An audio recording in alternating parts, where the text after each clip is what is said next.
والذين هم لأمانتهم وعهدهم راعون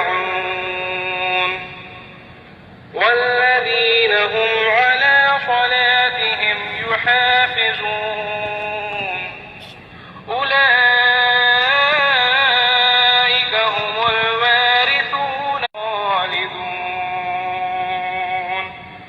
صدق الله العظيم। পবিত্র কোরআনের সূরা মুমিনুনের 1 নম্বর আয়াত 11 নম্বর আয়াতের অনুবাদ। আমি পরম করুণাময় আল্লাহর কাছে শয়তান নামে শুরু করছি। অবশ্যই মুমিনগণ সফলকাম হয়েছে যারা নিজেদের সালাতে বিনয়ী ও নম্র, জান্নাতুল ফেরদৌসের, আর সেখানেই তারা চিরস্থায়ী হবে। নিশ্চয়ই আল্লাহ সত্যি কথা বলছেন। শ্রদ্ধেয় ভাই ও বোনেরা, আসসালামু আলাইকুম। আপনারা সবাই শান্তিতে থাকুন।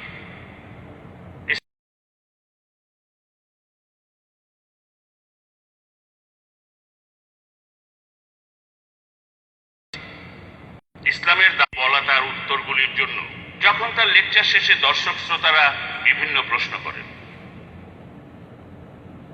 সালাত ঈমান অথবা বিশ্বাসের পর ইসলাম ধর্মে সবচেয়ে গুরুত্বপূর্ণ স্তম্ভ।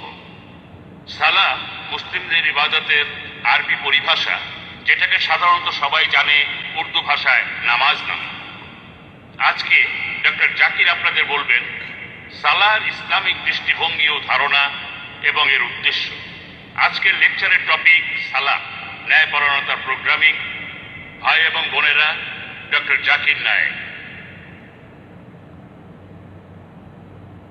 আলহামদুলিল্লাহ ওয়াসসালাতু ওয়াসসালাম আলা রাসূলিল্লাহ ওয়া আলা আলিহি ওয়া সাহবিহি আজমাইন। আম্মা বাদ, আউযু বিল্লাহি মিনাশ শাইতানির রাজীম। বিসমিল্লাহির রহমানির রহিম। উতলু মা উহিয়া ইলাইকা মিনাল কিতাবি ওয়া আকিমিস সালাতা ইন্না সালাতা তানহা আনিল ফাহশাই ওয়াল মুনকার। বিসমিল্লাহির রহমানির রহিম।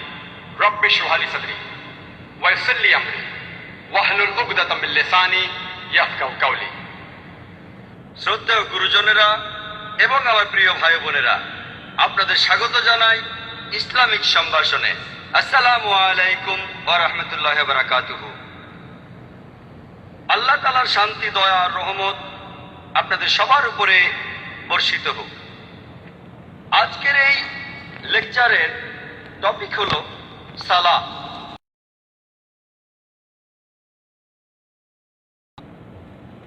যে প্রার্থনা, এই প্রার্থনার শব্দটা আরবি সালাত শব্দটাকে পুরোপুরি প্রকাশ করতে পারে না। প্রার্থনা করা মানে হচ্ছে অনুরোধ করা, বিনীতভাবে কিছু চাওয়া। যেমন আদালতে গেলে আপনি সেখানে প্রার্থনা করবেন। প্রার্থনা করা মানে মিনতি করা, সাহায্যের আবেদন করা, দোয়া করা, সেটাই হলো আবেদন। তবে সালাহ প্রার্থনা করা নয়, প্রার্থনার চাইতেও অনেক।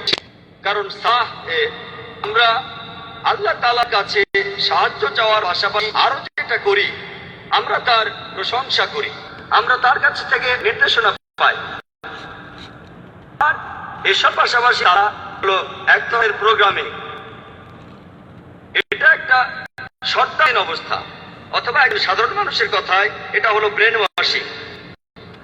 তবে যদি কেউ সালাত আদায় করতে যায় এবং অন্য কেউ যদি তাকে জিজ্ঞেস করে যে আপনি কোথায় যাচ্ছেন, সে যদি বলে ব্রেন ওয়াশিং করতে যাচ্ছে বা কোনো প্রোগ্রামে যাচ্ছে, এটা শুনতে অদ্ভুত লাগবে।